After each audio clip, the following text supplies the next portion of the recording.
Bueno, muy buenas noches a todos. Les pedimos a aquellos que no se sentaron, por favor, que tomen asiento. Vamos a dar comienzo con la charla.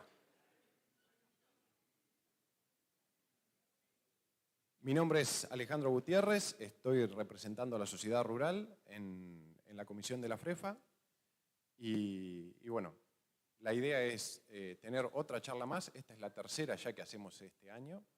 Les agradecemos a todos por acompañarnos. Hace un rato estábamos hablando con un productor y sale el tema de las crisis. Y me vino a la mente la frase esa que dice: crisis es una oportunidad. Y la pregunta que me hago, y que seguramente ustedes se habrán hecho cuando escucharon eso, es: ¿qué oportunidad encuentro yo en las crisis? ¿Dónde está mi oportunidad en esta crisis? O en cualquiera de las crisis que se han presentado. Y teniendo en cuenta por ahí que Argentina es como que vamos de una crisis a otra, o vivimos en una crisis, creo que lo más importante para poder aprovecharlas es estar preparado. Y si uno se prepara y es mejor productor hoy que lo que fue ayer, y es mejor productor mañana de lo que es hoy, creo que tiene muchas posibilidades de poder salir adelante. Y es por eso que desde la FREFA estamos apostando a este tipo de charlas, para que todos ustedes tengan herramientas para poder defenderse y tengan herramientas para poder producir cada vez mejor. Es por eso que esta noche los tenemos a dos ingenieros agrónomos, Celina Borrajo y Sebastián Sáenz Valiente. Celina nos va a hablar de pasturas a la salida del invierno y Seba nos va a hablar de DEPS en la selección de toros. Así que bueno, les dejo a ellos.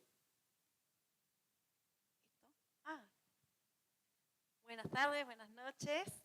Bueno, a mí me toca arrancar y romper el hielo. Vamos a ver el manejo de pasturas a la salida del invierno, porque nos pareció un tema como estratégico en este momento. Y para empezar a hablar de esto, tenemos que pensar los recursos forrajeros que tenemos en nuestro sistema ganadero.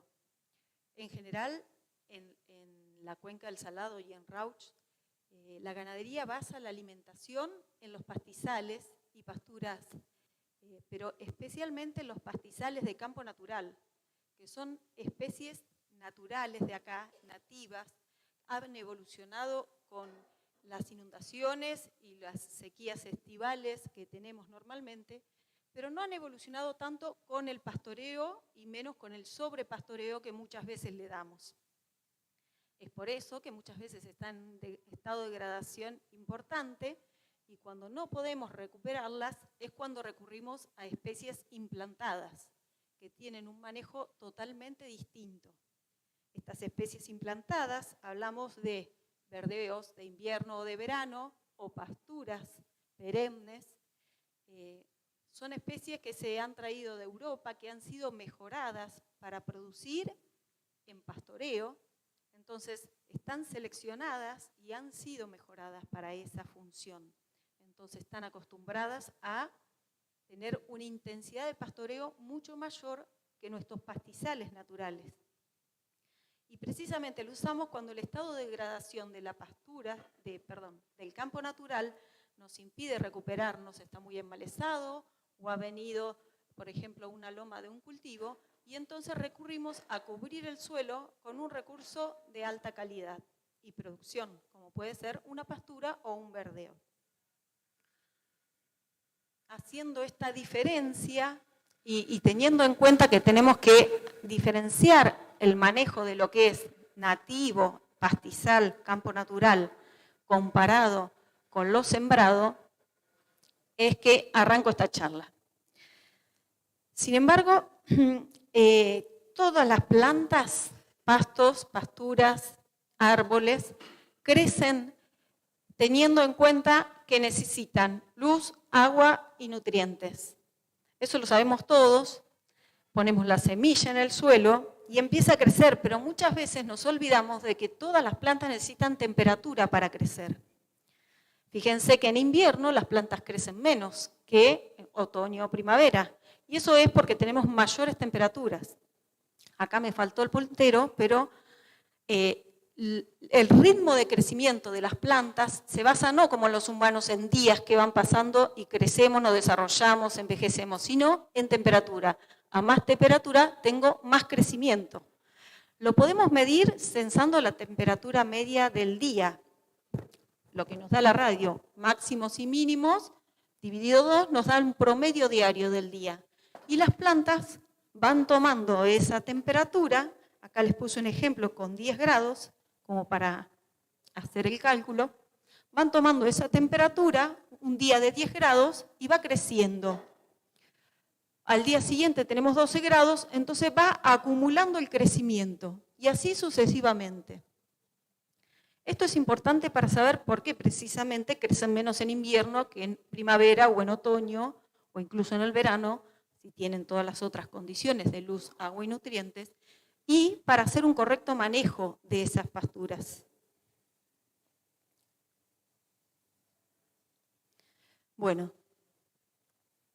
en ryegrass en particular pasa lo que les contaba recién, y es porque ryegrass tiene una temperatura base de crecimiento de 0. Entonces, toda la temperatura del día que esté por encima del 0, el ryegrass la aprovecha a crecer. ¿No? Si no se entiende, me dicen. En cambio, festuca y agropiro tienen una temperatura base de crecimiento de 5 grados aproximadamente. Eso quiere decir que hasta que no llega a 5 grados, las plantas de agropiro y de festuca no crecen.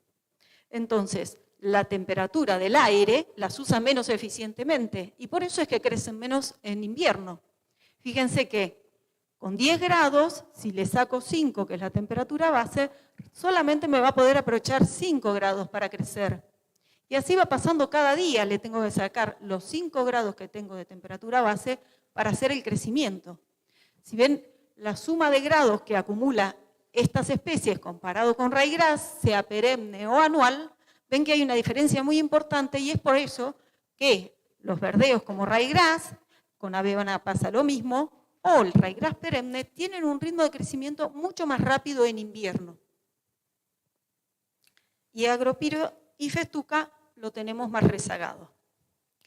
Pero además de aprovechar distinto la temperatura, estas especies tienen distinta necesidad de temperatura para desarrollar una hoja y distinto tiempo de vida de esas hojas. O sea, las hojas no viven toda la vida, también se mueren.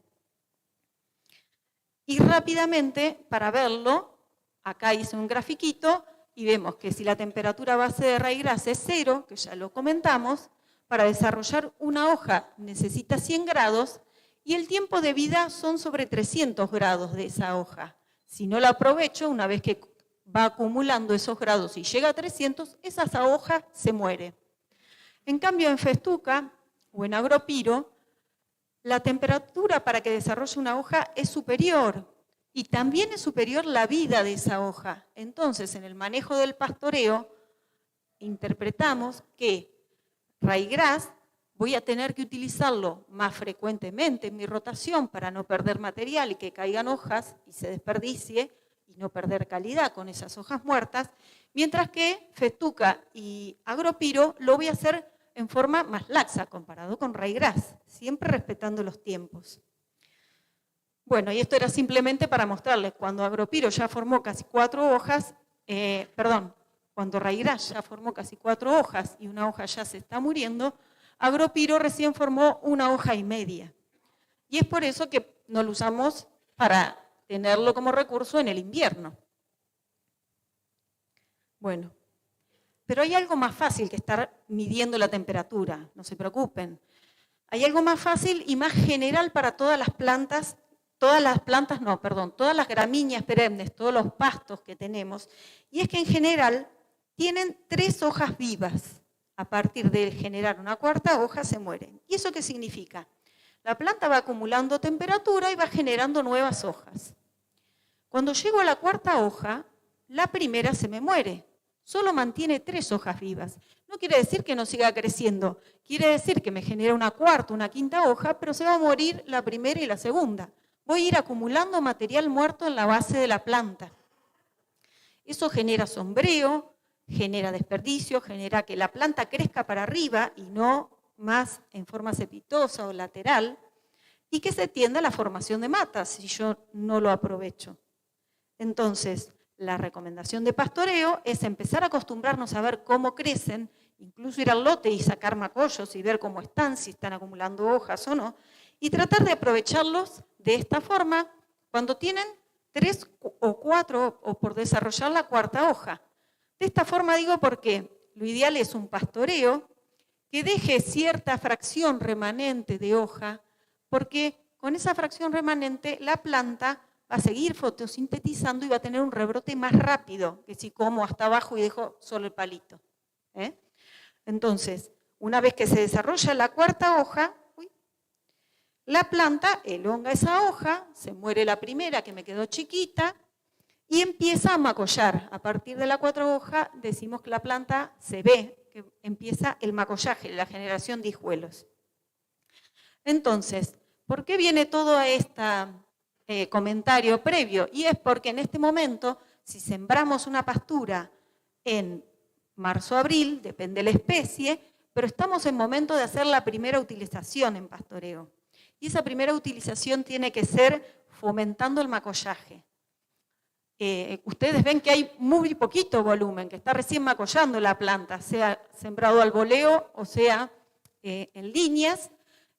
La idea de este primer pastoreo es, aquí está, que antes de pastorearla vea el desarrollo radicular, que eso lo podemos ver a través del anclaje de la planta, entrar al lote, simular la lengua del animal y tirar a ver si se cortan las hojas o me traigo toda la planta conmigo y de esa forma estaríamos sabiendo si el animal va a ralear plantas, si se va a desplantar todo o va a poder pastorear bien. Lo otro que también tenemos que ver es el piso. Muchas veces están bien ancladas las plantas, pero tenemos problema de piso, sobre todo cuando empieza la lluvia o si largamos y está muy húmedo y entonces estamos perdiendo una pastura potencialmente exitosa que ya sembramos y está emergida porque se da mucho pisoteo. Y estos nuestros suelos que son muy arcillosos y a veces hacemos una pequeña labor de nivelación, suele pasar. Entonces, si es así, conviene esperar un poquito más. ¿Por qué hacemos este primer pastoreo? Se llama pastoreo liviano o de despunte y la idea es comer los macollos que han emergido primero y que van a estar dominando la mata para quitar la superficie foliar, para que llegue la luz a la planta de esta forma, dejando remanente, y que se inicie el macollaje. La luz es la principal forma que tiene la planta de generar nuevos individuos, nuevos macollos. Entonces, con este despunte fomentamos el enraizamiento y generamos más macollaje. Son las características que tenemos que tener en cuenta para el primer aprovechamiento. En lo posible con animales no muy pesados. De esta forma, acá tenemos una festuca después del primer aprovechamiento, que vemos que obviamente se ve mucho el surco y demás, pero no es la forma de dejarla que florezca y semille para cubrirlo, sino que es esta la forma, un macollaje liviano en este momento y un pastoreo liviano en este momento para dejar que la planta empiece a macollar y se vuelva a crecer rápidamente. Esto es una pastura de agropiro con un segundo aprovechamiento, vemos que igual se ve suelo todavía y demás, pero es la forma en que logramos que la planta se abra, cubra el suelo en forma lateral y de esa forma terminen cubriendo todo el suelo y generando macollos, hojas, que es el material de más calidad y más nutritivo para el animal. Bueno, si la pastura ya está implantada y ya está creciendo y tiene 2 años como esto o más, esto es un agropiro, pusimos las jaulas para poder ir cosechando el material que iban comiendo los animales, es fundamental evitar la muerte de hojas. Y la estrategia es, lo que les comentaba anteriormente, ir pastoreando la pastura a medida que tiene 3 hojas vivas. Eso a veces lo vemos con la altura de la pastura. Hay algunos autores que mencionan que con 12, 15 centímetros podíamos estar entrando y saliendo con 5 a 10, depende de la pastura y depende cómo haya sido ese manejo. Lo que vemos es que entramos así y salimos así, sin miedo a ver suelo desnudo, porque la planta rápidamente va a empezar a cubrir y va a formarse en forma lateral, haciendo un césped, como cuando cortamos el pasto. ¿Mm? Muy bien. Esta es una pastura de festuca que podría estar en un momento óptimo para entrar. ¿Cómo nos damos cuenta? Y bueno, si dejamos que se pase un poquito, empezamos a ver las hojas muertas. Esto sería un extremo. Ya vemos qué pasa. La hoja muerta, como les comentaba anteriormente, empieza a cenecer, son de abajo, se empieza a formar la mata, porque hace que todas las plantitas más pequeñas queden relegadas sin sombra. Entonces, es el primer paso para perder una pastura, para que la pastura forme mata y se empiece a abrir y entre una mata y otra quede suelo desnudo después. Y sobre todo estamos desaprovechando el máximo potencial de esa pastura por el material que perdemos, pero además la calidad que está comiendo el animal va disminuyendo. Este pastoreo lo podemos hacer también con ovinos, no es exclusivo de bovinos, siempre dejando un remanente, siempre es recomendable dentro de lo posible las rotaciones, sea con eléctrico o sea en lotecitos o en lotes, depende la cantidad de animales que uno tenga, cómo lo va a poder ir manejando. Y todas esas fotos están muy lindas, pero en los últimos años no hemos tenido muchas de esas fotos a esta altura del año. Y por eso pongo esta que es del 2020, es una pastura vieja de festuca, donde estaba todo muy pastoreado para agosto, misma fecha. Entonces nos preguntamos si con la fertilización nitrogenada, que es uno de los nutrientes más deficientes en nuestros suelos junto con el fósforo, podíamos llegar a acortar el invierno y aprontar la salida de la primavera, como sería ahora. En 2020 veníamos de un año bastante seco, bastante complicado. ¿Y qué nos hizo pensar que podríamos tener algún resultado? Y es esto, que ustedes seguramente ya lo hayan visto en sus campos o en el campo vecino, y es que yo tengo la pastura cortita, pero igual donde bosteó la vaca, tenemos manchones de fertilidad y se ven un mayor crecimiento. Entonces eso quiere decir que lo podemos potenciar fertilizando. Y cuando hablo de fertilización no hablo solo de químicos, ¿no? Hablo también abonos orgánicos, toda fuente, rocas fosfóricas para lo que es fósforo, toda fuente posible de agregar algún nutriente al suelo, que cada uno verá sus posibilidades o su comodidad. Esto solemos ver por ahí en el lote que más tiempo está descansado. Entonces se ve marcadamente, seguro que ustedes lo ven en sus campos, cómo se nota los manchones de fertilidad. Eso quiere decir que nuestro lote o nuestra franja, si la fertilizamos, podría estar con esta altura, no con esta.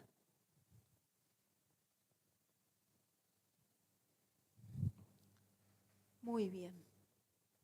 Entonces, les contaba, arrancamos un ensayo. Me faltó decir algo acá. Que para hablar de fertilizar con nitrógeno tenemos que ver cómo están los niveles de fósforo del suelo. En general, los suelos de la cuenca del Salado, de Rauch, son suelos pobres en fósforo, también en nitrógeno, pero el fósforo es un nutriente poco móvil en el suelo, entonces, donde lo agregamos queda en las pasturas. La recomendación es agregarlo abajo y al costado de la semilla y hacer una fertilización de base, que llamamos, que es para que fomenta todo el enraizamiento radicular. Entonces es muy importante en el momento de iniciar la pastura, pero también es muy importante en los momentos donde tenemos sequía, porque nos ayuda mucho. Muy bien. Si los niveles de fósforo están por debajo de 8 ppm, decimos que es recomendado hacer una fertilización fosfórica para tener una respuesta en la fertilización nitrogenada. Nosotros, para saber cómo estábamos, porque hay mucha bibliografía al respecto, pero por ahí no hay tantos datos locales, hicimos este ensayito, ya le digo, aquí en Don Aurelio, que nos ayudaron a llevarlo a cabo. En este caso el suelo tenía entre 4 y 5, depende de los muestreos, ppm de fósforo. Entonces, y así estaba la pastura, estaba con menos de 3 centímetros del suelo.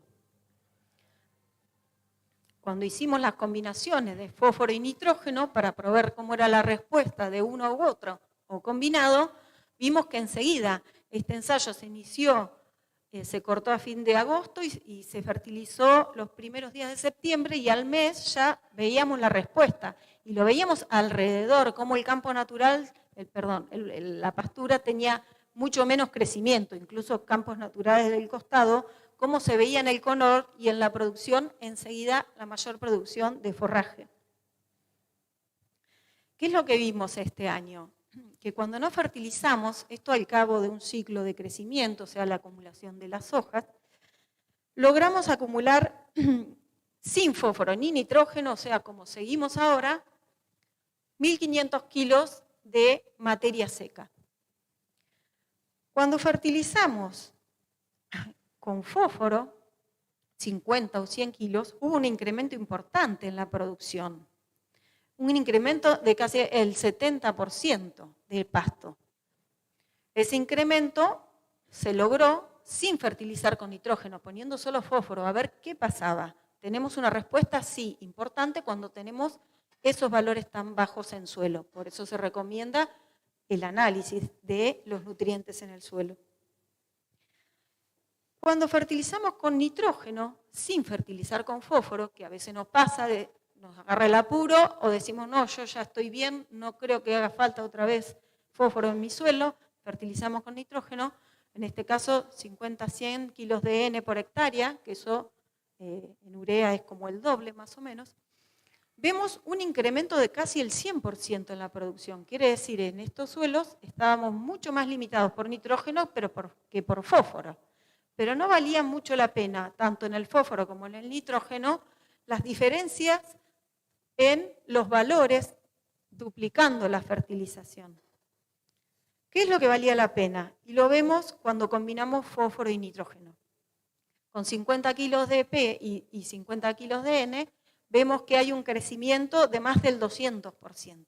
Entonces, es importante la fertilización combinada cuando nos hace falta, y eso depende de cada ambiente y las condiciones que tengamos. Podemos tener una respuesta muy importante y podemos aprontar la llegada de la primavera. Muy bien. Esto pasó en algo similar en 2021, también se fertilizó un poco más temprano, a principios de agosto, y tuvimos una respuesta también similar en esas respuestas al crecimiento. Lo que no tuvimos tan buena respuesta fue el 2022, que fue un año muy, muy seco y se restringió mucho el crecimiento. Sí lo vemos en color, pero no lo vimos tanto en volumen. Entonces, cada uno verá en su situación a qué se arriesga o a qué es lo que está buscando. Este año parece que finalmente llegaron las lluvias, entonces por ahí es alentador. También un ensayo similar, pero esta vez de fertilización solo con nitrógeno, hicimos en Agropiro. Este lote estaba bien nutrido de fósforo, tenía 11 ppm, había sido bien fertilizado la siembra, así que solamente probamos la respuesta a la fertilización con nitrógeno. Estos serían 100 kilos de N y pusimos en ese caso 200 kilos de urea. Se manejó por cortes en las jaulas, porque seguía pastoreándose por el animal, en los ritmos de crecimiento de 3 hojas. Y entonces hicimos corte, se fertilizó el 1 de septiembre, hicimos corte en octubre, en noviembre y en diciembre. ¿Y qué nos dio? Pues nos dio una respuesta que nos llamó mucho la atención, como Agropiro, a pesar de que es un suelo de barro blanco, de pelo de chancho, que ha sido muy bien logrado, muy bien implantado, porque previamente se hicieron labores para eliminar las malezas más difíciles, que en esos ambientes suelen ser las gramillas. Bueno, en esos ambientes logramos casi duplicar la producción en el primer corte. Entonces, es muy alentador, sobre todo si estamos pensando que por ahí puedo combinarlo con un verdeo. Y nos estaría faltando la pata de la producción primaveral. Esta diferencia en crecimiento, que antes en el ensayo anterior solamente medimos un corte, en este lo seguimos midiendo y vimos cómo si hubiera un efecto residual del nitrógeno. En realidad el nitrógeno no tiene un efecto residual. Lo que sí hay es una mayor densidad de macollos, un mayor desarrollo radicular, la planta está bien nutrida, entonces soporta mejor los fríos, las heladas, soporta mejor el pastoreo, y ese efecto residual, que por ahí el nitrógeno se acaba, por decirlo de alguna forma, visiblemente en el primer corte, no se acaba la producción de forraje porque la planta está mejor nutrida. Y eso lo pudimos ver en Agropiro. Muy bien, si están pensando entonces fertilizar con nitrógeno, lo primero que yo les aconsejo es chequear el fósforo en suelo, a ver cómo están, y después programar ese manejo que voy a hacer en las pasturas para poder poner el nitrógeno. Y ese manejo me refiero a diseñar las aguadas, diseñar el potrero que voy a utilizar con eléctricos para poder hacer un uso muy eficiente. Y si estoy pensando en poner 75 kilos de urea por hectárea, por dar un ejemplo, no los pongan todos en el lote desparramados por todo el lote. El consejo es poner una dosis alta, por ejemplo, en este ejemplo son las 2 primeras franjas, porque con esa dosis alta voy a lograr que crezca y se desarrolle más rápidamente esa franja que voy a empezar primero a pastorear. A las 2 franjas siguientes, poner una dosis menor, por ejemplo 100 kilos por hectárea, porque van a ser las siguientes 2 que voy a pastorear y van a desarrollarse no tan rápido como la de 200 kilos. Y por último, las últimas franjas quizás no haga falta poner nada. Con esto completo 75 kilos por hectárea de urea. Fíjense que al acumularlo distinto voy a lograr un crecimiento distinto. Porque en realidad lo ideal sería que en cada franja vaya en distinto momento a fertilizar, pero sabemos que eso no es muy practicable, no conseguimos que se haga. Entonces, haciendo este manejo de distintas concentraciones de nitrógeno aplicadas al mismo momento, logramos que la pastura crezca con distinto ritmo, con distinta tasa de crecimiento y que no llegue a la última franja y que se me haya pasado todo. ¿Sí? Entonces, bueno, esa sería la recomendación si pensamos fertilizar con nitrógeno y chequear previo fósforo. Otra cuestión que estamos en este momento es la salida del invierno y el inicio de la primavera. Y muchas veces se nos escapa este tema, el tema de la floración. ¿Qué pasa con la floración? En la mayoría de las especies invierno-primaverales que utilizamos como pasturas, es el momento ahora, la salida del invierno, cuando empiezan a desarrollarse. Esto es una festuca y probablemente ya esté formando en alguno de esos macollos más desarrollados la flor que va a dar, pero no la vemos, sigue pareciendo una pastura que tengo que pastorear y nada más. ¿Qué es lo que pasa? Lo podemos ver así, yo saco una plantita en agosto, parece que tiene solo macollos y va a seguir formando nuevos macollos, pero en septiembre vemos que algunos de esos macollos empiezan a estirarse, a elongar, y eso es porque tienen el punto de crecimiento, el ápice que antes generaba hojas, se transformó y está formando una espiga. Entonces, ese macollo va a tener dominancia sobre el resto de los macollos de la planta. Los nutrientes, los carbohidratos y demás, muchas veces son removilizados a ese macollo que va a llegar a floración y va a haber mortandad de los macollos más pequeños. Entonces, la floración en las gramíneas que usamos en pasturas no es recomendable porque está generando una redistribución de todos los asimilados de la planta y de los nutrientes y demás a la floración, cuando yo para que la pastura esté perenne y me continúe muchos años, tendría que evitar la floración. Una vez que florecen, se mueren estos macollos. Fíjense el ryegrass, florece un porcentaje de macollos y los otros se mueren.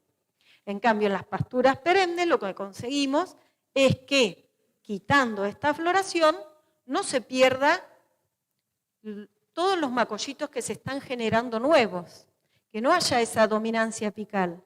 Entonces, ahora a la salida del invierno es importante lo que llamamos el control temprano de la floración. Esto es una mata de agropiro que seguro que estaba fertilizada y se ve clarito cómo empieza a desarrollarse ahí, estirarse el macollo que domina a los otros.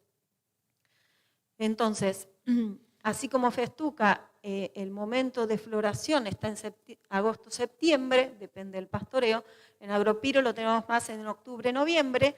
Y limitando con la floración lo que conseguimos es minimizar la mortandad de macollos, mantener a la planta produciendo hojas, que es de mucha calidad, y no tallos, que son más fibrosos, más lignificados, que se llevan muchos carbohidratos para poder desarrollarse.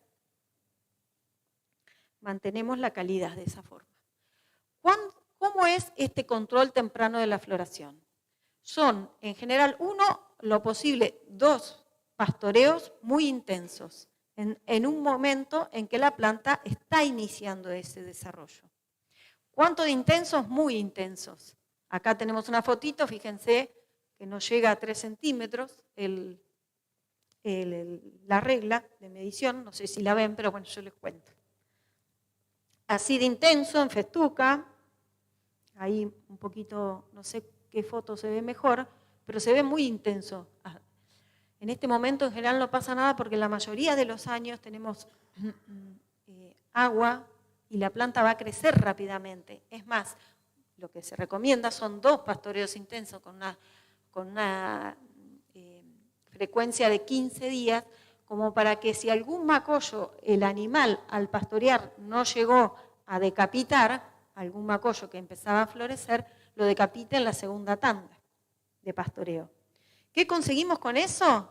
En festuca, haciendo 2 pastoreos intensos entre fines de agosto y principios de septiembre, conseguimos que la pastura siga formando nuevos macollos y no que a partir de noviembre, diciembre la veamos así. Esto tenía un eléctrico, por eso así, vemos como del otro lado la pastura floreció y se fue toda llena de cañas florales. En agropiro, lo que se recomienda, porque es un poquito más tardío, es desde fines de octubre hasta mediados de noviembre, realizar esos pastoreos con intensidad, 2 pastoreos en lo posible. Entonces, de esa forma, tenemos a la planta generando macollos y no cañas florales y tejido lignificado. Recuerden que si entro a pastorear así, con 15-20 centímetros y salgo con 5-10, o entro a pastorear así cuando la pastura se me pasó y salgo a pastorear así, esto es lo que come la vaca. Entonces, el manejo de las pasturas, en general, es mucho más intenso, por eso la recomendación es, en superficies chicas, bien manejadas, poder mantenerlas y producir. Mientras que los pastizales naturales y campos naturales necesitamos otros periodos más prolongados de descanso. Bueno, esto era más o menos lo que tenía para contarles. Espero las preguntas después de la charla. A ustedes.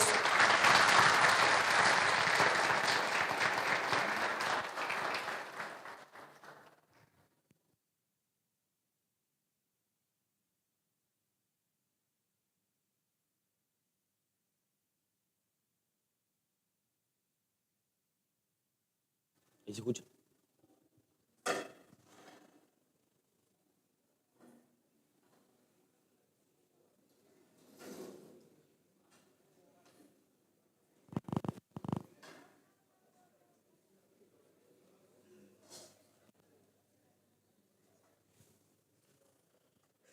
Bueno, buenas tardes a todos.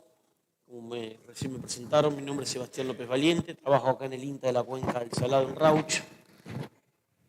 Ahí está bien. En primer lugar, agradecerles a la FREFA y a todas las asociaciones que participan y que son parte de la FREFA en habernos invitado. Mi intención hoy es contarles un poco lo que hacemos desde el INTA en Rauch para poder generar confianza en el uso de la información en la selección de toros. Este es un tema que venimos trabajando de la cuenca ya hace más de 10 años y me parece que es interesante cuando uno desde una institución pone a prueba información y que no la tenga que poner a prueba un productor. Entonces empezamos con esta línea de trabajo. Nosotros sabemos que la mejora de los rodeos se basa principalmente en la selección de toros. Sabemos que lo que impacta una buena selección de toros implica mucho más descendencia que cuando seleccionamos una buena hembra. Esto no significa que tenemos que descartar la selección de hembras, pero realmente es más accesible poder comprar hoy en día semen o toros para poder aumentar la descendencia y tener un mayor progreso genético en el campo. Por más de que uno se haya formado y trabaje en lo que es la genética, sabe que la apreciación visual o lo que es la selección fenotípica de los toros es exactamente igual o tiene igual de importancia que seleccionar un toro por medidas objetivas o por datos genéticos o por genética molecular hoy en día. Siempre sabemos de que tenemos que tener un equilibrio entre que el toro me tiene que gustar y que además los números de los toros son buenos. Este es un trabajo que hicieron en la Asociación Argentina de Angus, donde en los remates auspiciados por ellos preguntaban qué importancia le daban al momento de la compra de un toro. Fíjense que el 53% se fijó en la conformación, el 25% en la genealogía, o sea, en el pedigree que tenía ese animal. El 13% se fijó si era puro controlado, si era de pedigree o tenía alguna otra categoría. Pero fíjense que solo el 9%, o sea, menos del 10% de los compradores de Angus se fijaron que tuvieran datos objetivos. Recién dije que tendrían que ser 50 y 50. Yo estaría contento si me acerco al 30 o 35, ¿no? Pero fíjense que es muy poca la importancia que le damos al momento de comprar los toros, y eso lo vamos a ver ahora en algunos ejemplos, y los vemos nosotros o lo ven ustedes al momento de comprar toros en cualquier sociedad rural de la zona, ¿no? Cuánta información presentan los cabañeros al momento de comprar un toro. Y muchas veces esto depende también de cuánto es la demanda. Si un comprador no le pide más información a un cabañero, el cabañero obviamente que va a seguir vendiendo muy bien como se vende con la información que tiene, ¿sí? Pero bueno, muchas veces lo que nos preguntamos es si nosotros usamos toros, o sea, comprobados, ¿no? ¿Probamos los toros que nosotros compramos o simplemente muchas veces me dicen, este toro da bien, este toro no da bien? Y uno dice, bueno, ¿pero qué es dar bien o qué es no dar bien? Pues puede dar bien, capaz da buena cabeza, son profundos, son más pesados, hay un montón de cosas, pero no tenemos ese nivel o no manejamos ese nivel de información que necesitamos para poder seleccionar un toro que me pueda modificar un problema o mejorar una virtud que nosotros estamos buscando mejorar en nuestro rodeo. Si yo, después de esta charla, podemos contestar estas 3 preguntas, les puedo asegurar que me voy contento a mi casa. ¿Tenemos herramientas para poder seleccionar un toro hoy en día por medidas objetivas? ¿Sabemos utilizar las herramientas que hoy en día me puede dar el mercado? No solo una cabaña local, sino un centro de inseminación o una asociación de criadores, ¿sí? Y si confiamos en las herramientas, que eso también es un punto importante, y después vamos a ir a hablar un poco a ver del tema de la confiabilidad de los datos que nosotros tenemos, ¿no? Así que bueno, nosotros sabemos de que para mejorar un rodeo tenemos 3 opciones. Uno es la apreciación visual o el ojo. En eso ustedes sin duda van a ser mejores que yo. Yo no tengo vacas y ustedes saben qué tipo de vacas les gusta y cuál va a ser el mejor toro para mi vaca. Y posiblemente podemos estar discutiendo 15 minutos a ver si esa cabeza del toro es mejor que la otra. Y muchas veces un productor le gusta que su toro tenga una cabeza determinada y no se fija en cualquier otra variable. Entonces, en esa parte nosotros hoy no vamos a entrar a hablar, hay gente que está especializada en eso. Hoy vamos a hablar en lo que son las medidas objetivas, ¿sí? Datos que no tienen discusión. Si un animal pesa 32 kilos al nacer, son 32 kilos al nacer, para mí o para cualquiera de ustedes. Ahora, si un toro es más lindo que otro, la verdad que yo no lo puedo hacer. Para eso están las exposiciones, para eso las rurales hacen exposiciones para que en la jura fenotípica puedan determinar, según el gusto de cada jurado, cuál es el mejor animal, tanto macho como hembra, pero hoy no vamos a ir. Nosotros tenemos principalmente dos tipos de medidas. Las medidas a campo son las que en las principales exposiciones o rurales de la zona encontramos, que es cómo está el toro hoy en día o cómo fue la vida del toro para atrás, ¿sí? En eso podemos encontrar el peso al nacer, el peso al destete, el peso actual, la circunferencia, y aquellos que hagan calidad de carcasa con una ecografía podrán estimar el área de ojo de bife, la grasa dorsal o el marmoreo, ¿sí? Ojalá muchas cabañas tengan todo este tipo de información para poder brindar a los productores. Tenemos desventajas o limitaciones. Desventajas, la verdad que, como dije recién, ojalá todas tuviéramos este tipo de información, pero tenemos que saber que tienen desventajas o tenemos algunas limitaciones que están afectadas por la nutrición, ¿sí? Están afectadas por el tipo de destete o el momento que se desteta. Sabemos muchas cabañas que lo que hacen es dejar al ternero más tiempo al pie de la madre porque los primeros meses de vida es donde se desarrollan principalmente características de crecimiento o desarrollo testicular. Entonces muchas veces lo que prefieren es dejar al ternero más tiempo al pie de la madre. Obviamente el sexo, el mes de nacimiento, la edad de la madre, no es lo mismo un animal que nace de vaquillonas que un animal que nace de una vaca adulta, y el año de nacimiento, ¿sí? Años como estos que fueron duros, sin duda los animales van a ser más livianos, les puede costar un poco más de preparación, pero estas desventajas para mí lo principal es que cuando uno quiere comparar entre cabañas tiene una limitación.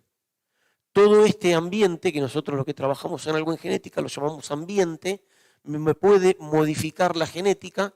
Entonces es muy difícil comparar si los toros que presento yo están mejor o son mejores que los otros, porque la nutrición que yo le di va a ser diferente a la nutrición de otra cabaña, ¿sí?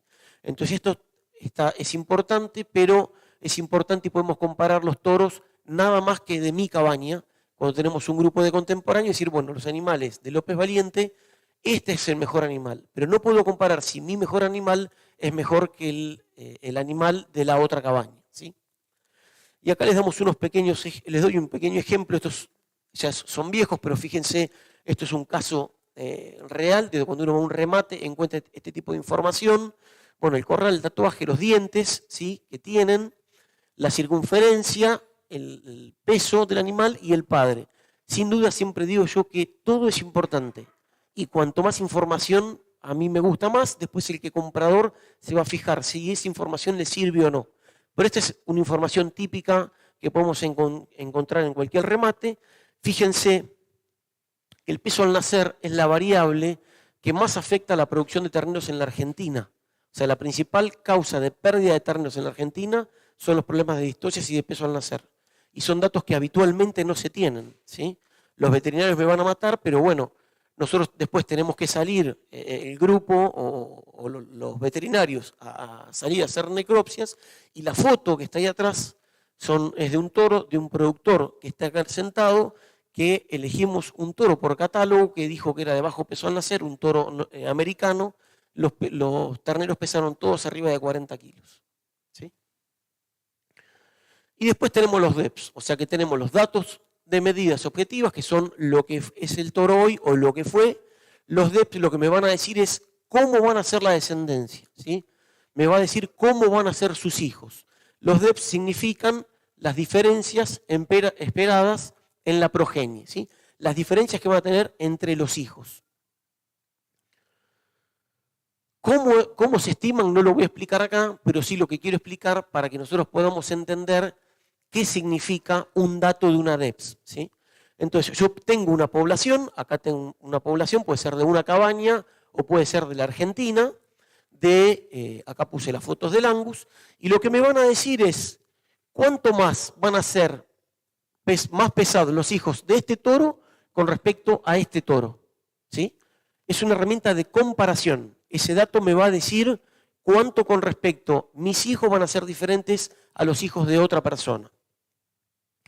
Entonces, es una herramienta comparativa. Ese dato solo no me va a decir si es bueno o es malo el animal. O sea, un animal que tenga una DEP de 12 al peso al destete no me dice nada. ¿sí? Me va a decir si lo tengo que comparar con otro que tiene 20 y me va a decir, bueno, si va a ser más liviano o más pesado, ¿sí? Acá les doy un ejemplo. Cuando nosotros vemos catálogos de DEPS, ya les digo, asociaciones, criadores que trabajan con centros genéticos del extranjero, como puede ser el Breed Plan, o cabañas que hacen sus propios DEPS, lo que estamos dando es el valor. Acá les muestro para peso al nacer, peso al destete y circunferencia escrotal. Lo que me quiere decir es que los hijos de bocha van a ser, con respecto a los hijos de mancu, medio kilo más livianos al nacer. Entonces, si yo estoy buscando animales más livianos en mi rodeo, voy a tener que utilizar, los hijos de bocha, ¿sí?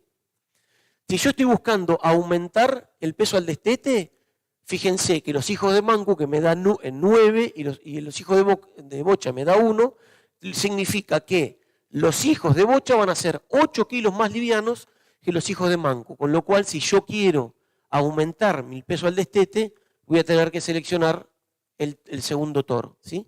Así en todas las características. Las características se expresan en las unidades de medida que se mide la característica. Todo lo que es peso está en kilos, lo que es circunferencia escrotal está en centímetros, el área ojo de bife en centímetros cuadrados y demás, ¿sí? Entonces, es una herramienta de comparación. Tengo que comparar los dos valores entre sí. Entonces, de las DEP me tengo que fijar. Uno es el valor y después es la precisión de ese valor. Son estas simples dos cosas que tenemos que fijarnos, que ojalá lo podamos entender hoy. ¿Qué me quiere decir la precisión? Es cuánto de ese valor se va a dar en los hijos, ¿sí? Cuanto más cercano es a 100 o a 1, acá está expresado en 0, o sea, que si es 99, ese valor se va a repetir en los hijos. Muchas veces nosotros vemos toritos nuevos que todavía no tienen hijos, que los valores de precisión están en 0,05 o 0,010. ¿Eso qué pasa? Todavía le falta a ese toro seguir evaluándolo para que ese valor que me muestra el catálogo realmente se demuestre en los hijos, ¿sí? Y acá les doy un ejemplo. Las asociaciones o cuando uno hace evaluaciones genéticas, tenemos la precisión, fíjense que va de 0,05 a 0,95 y acá les muestro para peso final, que el peso final se hace a los 18 meses de edad de los machos y de las hembras, el cambio posible, ¿sí? Puede ir de casi 10 kilos hasta medio kilo. O sea, cuanto tiene más precisión, el cambio posible es medio kilo, ¿sí? Y acá les muestro, fíjense, un toro que se llama escopeta, con un D para peso al final de 20 kilos y un toro que se llama carabina de 20 kilos. Ustedes me dirán, no, este animal es exactamente igual. O sea, elegir uno u otro me daría lo mismo. No esperaría diferencias en seleccionar un toro y otro. Cuando me voy a la precisión, fíjense, uno tiene 25 y el otro tiene 85, ¿sí? Entonces, ¿qué hago?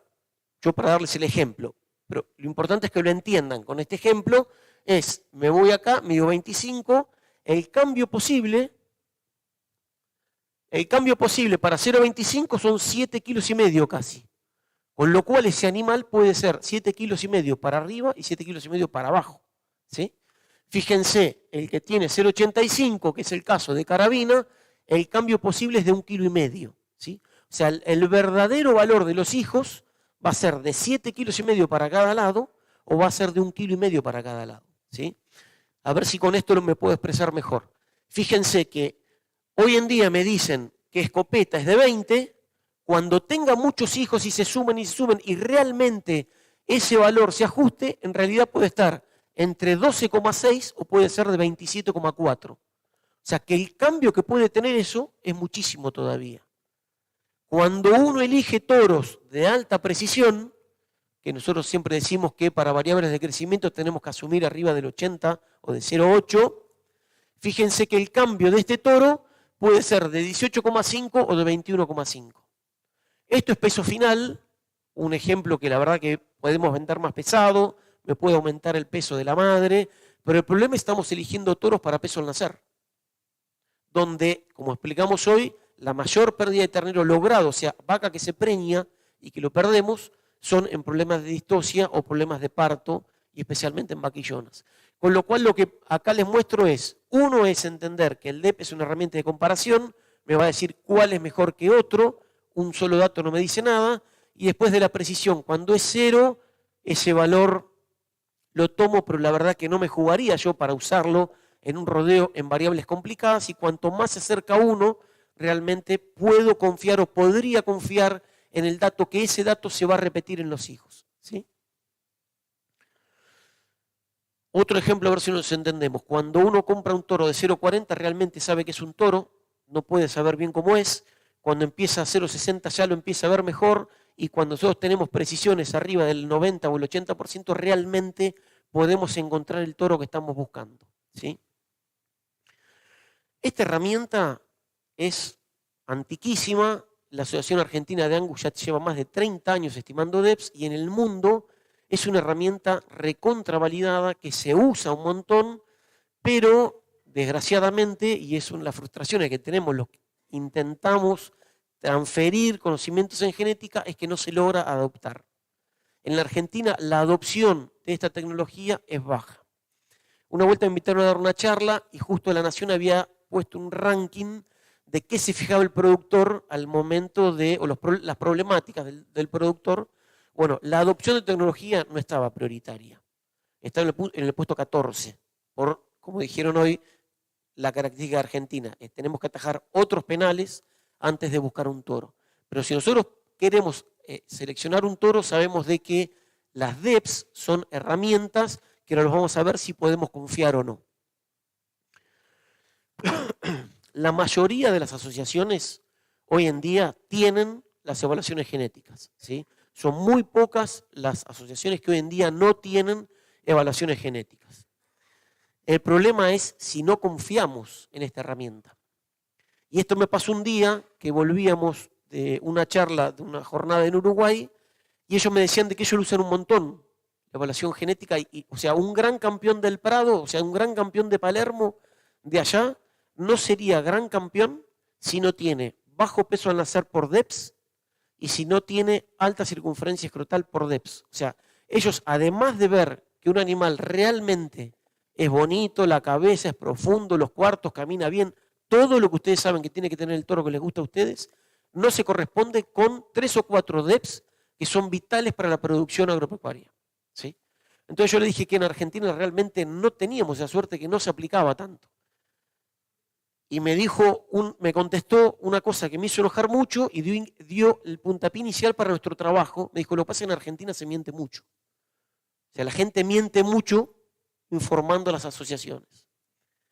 Lo saludé, le agradecí. Cuando volví acá, hablé con el grupo de trabajo de INTA, le digo, tenemos que empezar a ver si realmente, pues yo venía a dar la cara, a explicar lo que era una DEP, pero yo no sabía si realmente lo que dicen los catálogos o lo que dice la asociación se da en el campo. Entonces, ¿cómo yo les puedo venir a decir, tienen que usar este porque van a ser 10, 20 kilos más pesados, pero después, cuando lo ven ustedes en el campo, no pasaba? Entonces, en el año 2012, empezamos con esta línea de trabajo, como les decía. Estos son algunos de los trabajos que pudimos publicar en congresos, y esto para mí no es menor porque muchas veces nosotros que nos dedicamos a la investigación y a la transferencia de tecnología, uno puede hacer investigaciones, pero lo importante es que esa investigación sea corregida y evaluada por un par, ¿sí? Estos son trabajos presentados en el Congreso Argentino de Producción Animal, donde la cúpula de la genética de la Argentina evalúa estos trabajos. Entonces yo no les quiero venir a mostrar acá un ensayito de un campo de productores chiquititos, sino realmente trabajos que tienen un respaldo científico que les puede dar garantía, o por lo menos nos da tranquilidad al momento de querer transferir la información. Este fue el primer trabajo que empezamos, y voy a ir despacio como para refrescar un poco lo que son los números de los DEPs. Este es un trabajo que se llama Coyote y Etiqueta Negra. Fíjense, lo hicimos para peso al nacer y para peso al destete. Fíjense que los hijos de Coyote, ¿sí?, tendrían que ser más pesados, 700 gramos, que los hijos de Etiqueta Negra, ¿sí? ¿Se entiende? Sin embargo, al peso al destete, fíjense que los hijos de Coyote tendrían que ser, es la diferencia entre 6,6 con un valor negativo de 4,3, 10, o sea, 11 kilos más pesados al destete. Así que esto lo hicimos en las armas, nuestra estación experimental posee un campo experimental en Las Armas, la colonia Ortiz Basualdo y Ferrari. Lo que hicimos fue inseminar 2 rodeos durante 2 años seguidos para poder evaluar los hijos de estos animales. Y fíjense, esto se presentó en el año 2017. Fíjense, acá les muestro en negro lo que tendría que haber dado, ¿sí? Y en gris lo que dio. Fíjense, me tendrían que haber dado medio kilo más pesados y me dio 700 gramos más pesados. Y al destete, cuando me decía que tenía que tener 11 kilos, o sea, 10,9, me dio 10,6. Con lo cual podemos concluir, este es la evaluación del ERA, que es la evaluación de Angus, que el sentido y la magnitud de esa predicción de la DEPS fue lo que nosotros vimos en el campo. Esto fue a precio de ayer o de antes de ayer, ya los precios de la carne, la verdad que, o de los terneros, no los podía seguir, pero fíjense, si nosotros tenemos nada más que por elegir por DEPS, convengamos que los 2 toros me gustan, no es que uno es horrible, pero tiene buenos datos. Si los 2 toros me gustan, fíjense que seleccionar por este toro me dio 10 kilos, o sea, 11 kilos, un poco menos de 11 kilos. Eso significó, a precio de ayer o de antes de ayer, que hice las cuentas, casi 1 millón más de pesos, nada más que por seleccionar por DEPS, ¿sí? O sea que la inseminación, los dispositivos y todo eso está más que pago. Otra fuente de información, nosotros lo de los DEPS nada más que le voy a mostrar algunos, pero tenemos varias evaluaciones hechas con el ERA, varias evaluaciones hechas con el Breed Plan, que es este. Este es un trabajo que el Breed Plan, ustedes sabrán, es un productor puede mandar sus datos al Breed Plan que queda en Australia, no hace falta estar en ningún tipo de asociación y ellos le devuelven la evaluación genética comparado con una base mundial de Angus y también hay de Hereford, que después lo vamos a ver, que también era una base importante para validar, para saber si realmente se daba. Acá voy a mostrar un trabajo, el otro trabajo también lo presentamos junto con datos que me facilitó Martín Vergara a través de Raúl Romero, así que muchísimas gracias. Ese trabajo también se presentó en el Congreso. Hoy vamos a ver datos de la cabaña de Casamú, donde lo que hicimos fue seleccionar 2 toros. Fíjense, este Breed Plan no presenta en DEPS, presenta en EBB, que lo que implica, no los quiero marear, pero lo que implica es cuánto es el animal, no cuánto es la descendencia, ¿sí? El Breed Plan tiene la diferencia con los DEPS de que te dice cuánto es el animal, ¿sí? Entonces nosotros sabemos que como el animal da la mitad de la descendencia y la otra mitad viene por la madre, se sabe que la DEP es la mitad que el EBB. Pero eso, ustedes me preguntan, la oficina Belgrano 416, yo los ayudo a seleccionar o a ver los datos que ustedes quieran. Pero fíjense que este animal daba una DEP de 19,5, este animal da una DEP de 11, la diferencia era de 8,5 kilos, inseminamos en el campo de INTA, pesaron al nacer, pesamos al destete, los hijos de estos toros, y fíjense, eran Arecután y Chaitún, la diferencia esperada al nacer era de 1,150 kilos y la diferencia de peso al destete era de 8,5 kilos. Y fíjense que la diferencia medio de 1 kilo y de 7 kilos al destete. Con lo cual también, en lo que es Breed Plan Angus, o sea, el Angus argentino evaluado a través del Breed Plan, podemos confiar de que si nosotros seleccionamos animales con una buena precisión, va a tener la misma magnitud y el sentido de lo que me dicen los DEPS, ¿sí?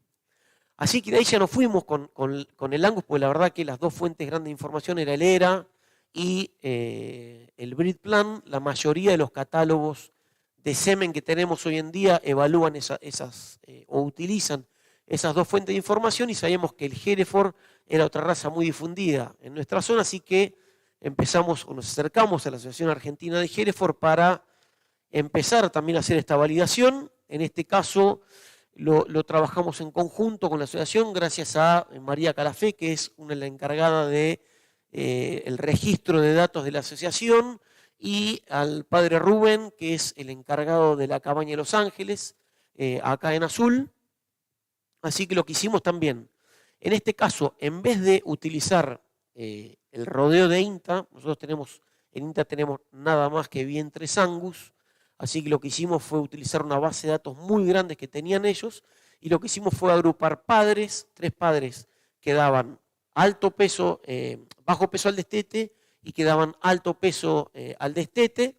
Fíjense que los datos de bajo peso al destete era 14 y los de alto dio 25. Fíjense esto, comparando, ¿no? Uno dice, si es un valor de 14,8, no, es un DEP de alto peso al destete, ¿no? Uno hubiera dicho, no, es 14. El valor no me dice nada. El valor no significa nada. Siempre lo tengo que comparar con otra cosa, porque no siempre es 0 el promedio de la población. Entonces, que me diga un valor de 24 no me implica, yo acá no lo quiero hacer muy largo, pero hay animales que uno lo ve en catálogos que dice peso final más 25. Y uno dice, este animal me va a aumentar el peso final. Y abajo, el promedio es 30. Con lo cual, los hijos de ese toro van a ser 25 kilos más livianos que el promedio. O sea, que ese valor no me dice nada. Fíjense acá que uno hubiera dicho, no, si tengo una DEP de 14,8, voy a aumentar el peso del destete. Bueno, comparado con estos, los voy a bajar. ¿Sí? Entonces, fíjense, la diferencia entre los hijos de este padre con respecto a los hijos de estos padres tenía que ser 10,1 kilos. Cuando los fuimos a ver al campo, fueron de 12 kilos. ¿Sí? Entonces, fíjense de vuelta, la magnitud y el sentido es igual que el que dicen los DEP. O sea, el valor predicho por los DEPs es igual que lo que uno ve en el campo. Hasta ahora les mostré los datos, pero no les hablé de precisiones. Entonces, acá lo que nosotros queríamos mostrar es la DEP sirve. O sea, cuando uno evalúa la DEP con buenas precisiones, se corresponde. Ahora, fíjense este caso. Caso de INTA también. Inseminamos. Dijimos, bueno, vamos ahora a probar los que no sé. ¿Se acuerdan cuando mostramos esa curva que decíamos, era 20? Sí, pero puede variar. No sé si al final va a ser 20. Cuando tenga muchos hijos, capaz que es 27 o puede ser 14. Fíjense, inseminamos con estos dos padres, Lapacho y Vigoroso. La diferencia va a ser de 1 kilo, o sea que no tendríamos que haber tenido diferencias al destete. Las precisiones, fíjense, eran menores de 0,7. Fíjense lo que vimos. 17 kilos de diferencia. Entonces, cuando uno va a seleccionar semen principalmente, pues estos datos la verdad que los tenemos en catálogos de padres o de centros de inseminación, tienen que ser muy cuidadosos con la precisión. Si a nosotros nos gustan los números, pero las precisiones son bajas, tienen que ser conscientes que posiblemente no se dé lo que dice el catálogo. Y uno dice, ¿el catálogo miente? No, para eso está la precisión. Está diciendo de que puede andar por ahí, pero no sé si va a ser por ahí el día de mañana. Entonces esto tenemos que ser conscientes de que cuanto más nos acerquemos a uno de ese valor, mejor va a ser la predicción en los hijos. ¿Sí?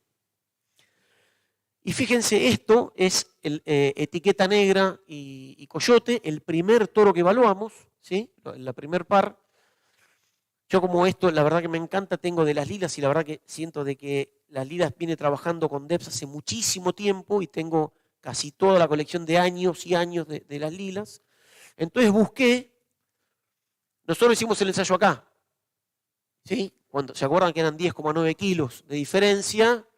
Las precisiones estaban rondando en el 95%, lo hicimos en el año 2014, ya en el 2010 ya tenían precisiones arriba del 95% y decían que las diferencias eran de 11. Bueno, me fui a buscar catálogos anteriores para ver en qué momento los animales empezaron a estar evaluados en el mismo momento.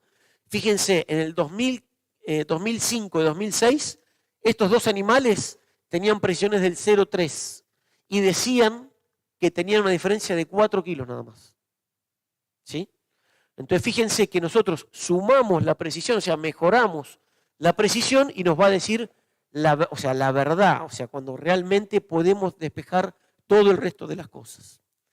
Y este es un trabajo que presentamos este año en el Congreso que lo que les quiero mostrar acá, y a ver si lo puedo explicar bien, esta es la diferencia entre lo que me tendría que haber dado, ¿sí? Por catálogo, y lo que me dio en el campo, ¿sí?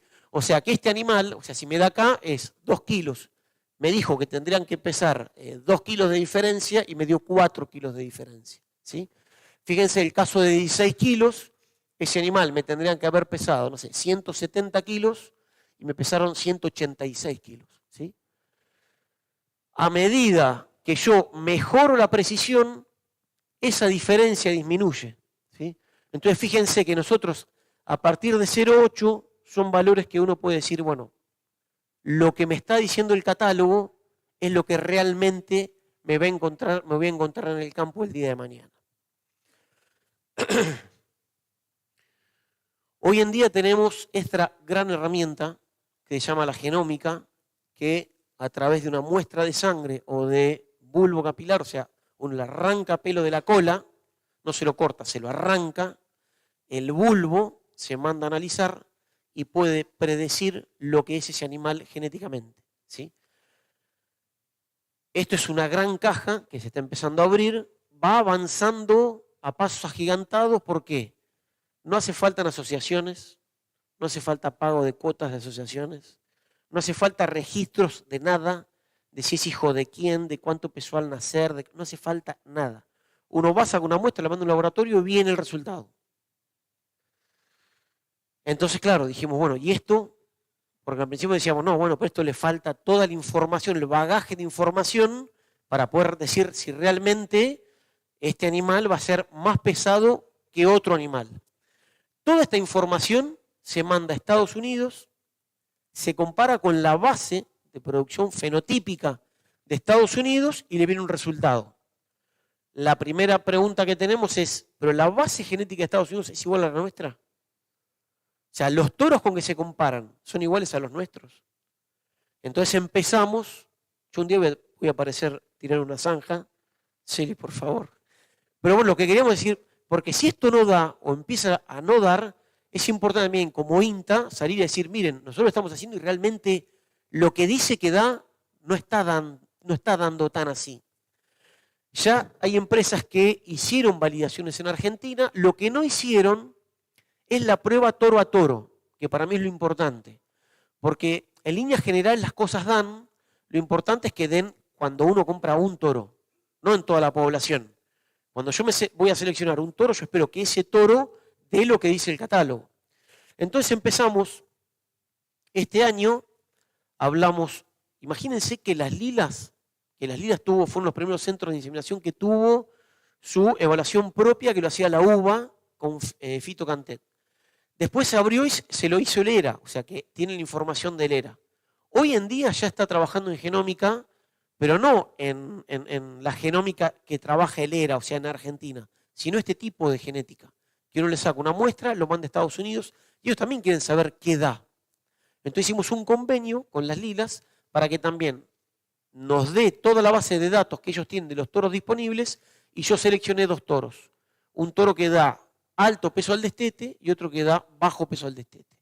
Los animales acaban de nacer este año, hoy estuvimos en el campo y pasé para esta charla todos los pesos al nacer. Fíjense, este toro, bueno, uno es Mackenzie y el otro es Buen Mozo. Por genómica, un toro me tendría que haber dado menos 5,5 y el otro medio kilo, más o menos 3 kilos, un poquito más de 3 kilos eso está mal. Y fíjense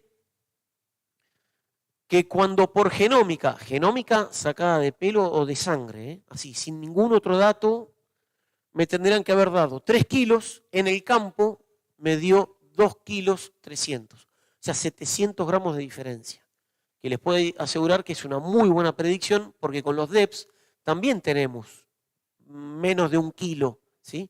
Hay muchas variaciones en cuanto uno va a pesar al nacer. Si lo agarra recién nacido pesa algo, y si lo agarra 12 horas más tarde le puedo asegurar que pesa menos, y si lo agarra al día siguiente, que las asociaciones permiten un día de diferencia, si ese ternero mamó, ya pasa a otra cosa. Entonces ahí en el peso al nacer es una característica bastante difícil de medir, y fíjense que 700 gramos de diferencia les puedo asegurar de que es un buen predictor del peso al nacer en estos toros. Y después volvimos al primer ensayo que hicimos, que fue Coyote y Etiqueta Negra, que dio tan bien en los DEPS. Cuando nosotros nos fuimos a ver cómo estaba en la genómica, Fíjense, uno dio 24,9, el otro dio 13,9. La diferencia, 11,3. O sea que los hijos de Coyote tendrían que haber sido 11,3 kilos más pesados que los de etiqueta negra. Estos datos ya se los mostré hace un rato, que me dio 10,6 kilos. Con lo cual, hasta ahora lo que vimos con ensayos anteriores, ahora lo bueno es que me empiezan a dar datos de genómica de ensayos que ya tenemos publicados y recontracerrados con DEPS, pero ahora los podemos validar con genómica. Y fíjense que lo mismo, cuando me tenía que dar 11 kilos, me dio 10,6. Con lo cual, podemos decir que hasta ahora lo que estamos viendo es que hay una muy buena correlación entre lo que me está prediciendo la genómica a través de una muestra de pelo o de sangre con lo que estamos viendo en el campo. Yo creo que me queda un largo camino para recorrer para asegurarme que esto realmente es así. Con DEPS yo les puedo asegurar que después de 10 años de estar evaluando y comprobando en rodeos propios de INTA y ajenos como de productores que nos dan vacas para hacer ensayos de toros porque realmente les gustan, y dicen, che, mira, de estos 3 o 4 toros, fíjate, si querés elegir 2, los más distantes, no tengo problema en hacerlo, y después se registra la información, pero me parece que con genómica queda un largo camino como para yo venir el día de mañana y decir, muchachos, usemos la genómica que realmente tiene la confiabilidad de una DEP. Pero para cerrar y para hacer las consideraciones finales que ya deben estar teniendo hambre, lo que nosotros tenemos que tener claro es que cuando uno compra un toro, compra genes, que nos puede gustar mucho el toro, pero lo que queremos es lo que tienen los testículos para que nos pueda dejar descendencia, eso lo tenemos que tener claro. El toro puede ser muy lindo, pero si los DEPS o la descendencia no se dan, no me sirve. Más de un cabañero me dice, este gran campeón de Palermo fue hijo de esta madre y este padre. Tienen 7 hijos más y ninguno de los 7 hijos se parece a ese toro. Entonces muchas veces que un toro sea muy lindo no implica que todos los hijos van a ser así, ¿sí? Tener muy en cuenta lo que son los caracteres raciales, conformación, estructura, funcionalidad y corrección de aplomos. Eso, como dije hoy, yo no voy a hablar de eso porque no soy especialista. Hay gente, o ustedes mismos, hay animales que les gusta más la conformación que otros, y eso es tan validero como el uso de la información con medidas objetivas. Así que esto me parece que es una balanza, no es que nada más que ver los números, ni tampoco ver nada más lo que es el animal. Me parece que hoy en día hay que sacarle más jugo a la información que tenemos disponible en el mercado. Los datos objetivos ayudan a la selección y los datos objetivos me parece que son los datos tanto del toro medido en vida, el peso al nacer, peso al destete, como cuando entran a la feria, el peso vivo, la circunferencia.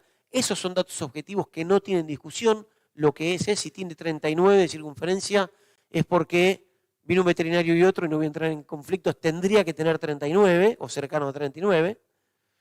Las herramientas que tenemos en Argentina hoy en día son confiables.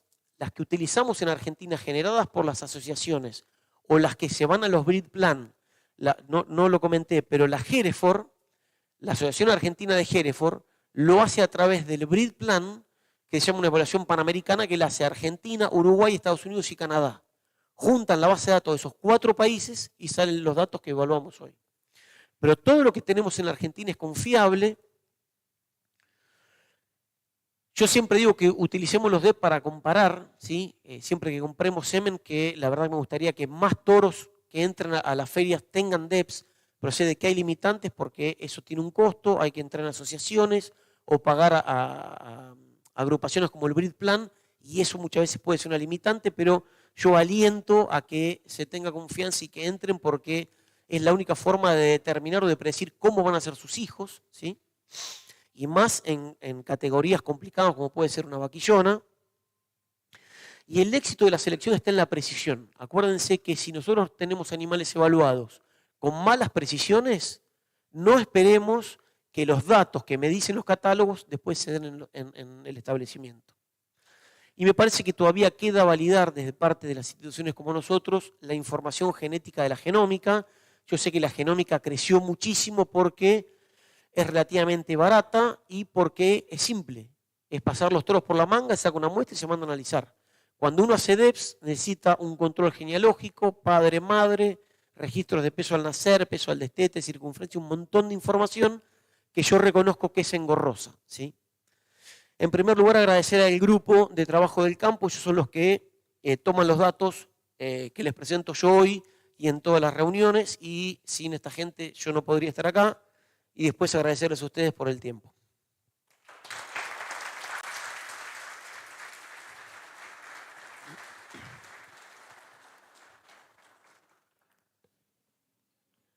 Todos aquellos que tengan preguntas, si quieren hacerlas, les acercamos un micrófono, ya sea para Celi o para Sebastián.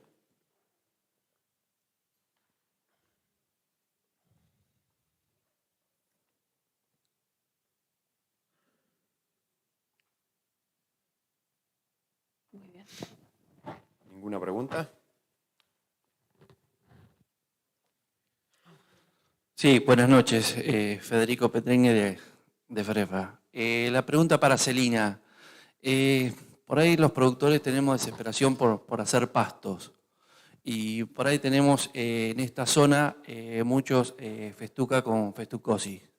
¿Es conveniente fertilizarla o hay que hacer un análisis y tal vez nos conviene fertilizar un campo natural? Bueno, buena pregunta esa. El problema de la festucosis con las festucas tóxicas es que el hongo que convive dentro de la planta es el que genera el ergoalcaloide, la toxina, que cuando el animal come el pasto se intoxica. Esa toxina está en su compuesto químico formada por nitrógeno. Entonces, cuando fertilizamos con nitrógeno, estamos potenciando la formación de la toxina.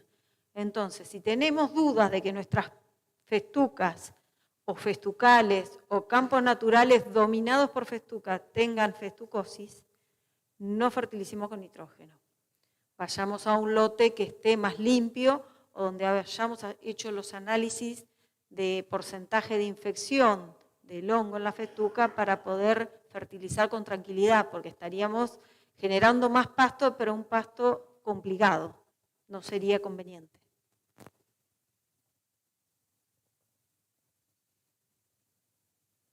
¿Alguien más quiere hacer una pregunta?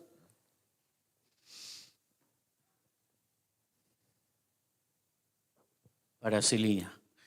¿Sería conveniente la fertilización con fósforo previo análisis hacerla en otoño cuando se realiza la limpieza, en el caso como una de las diapositivas que pasaste que se había engañado? No va a ser el caso de este año que viene, que no queda ni el alambrado para triturar, pero... Sí, el fósforo lo podemos aplicar en cualquier momento del año. Capaz que se me escapó hacer hincapié en eso, pero es un nutriente que es muy bajo en nuestros suelos y es un nutriente que se mueve poco en el suelo, no lo vamos a perder.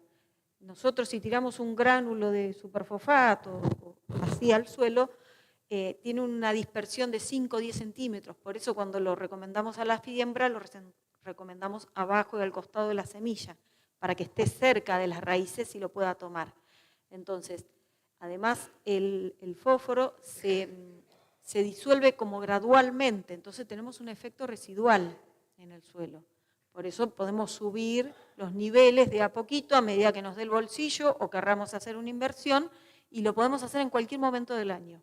No el nitrógeno lo ponemos, se disuelve y es para un momento puntual. Por eso yo decía de tener el lote preparado para pastorear, porque si esperamos a poner los alambrados o la aguada después, capaz que ya se nos pasó todo el pasto.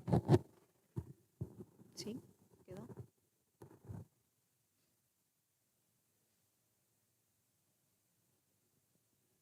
¿Alguien más quiere hacer una pregunta? Si no, ya damos cierre. A los chicos los tienen para consultarles en INTA cuando quieran, como ya dijo Seba, ellos están disponibles. Así que bueno, les agradecemos a todos su presencia y los invitamos ahora a comer algo. Bueno.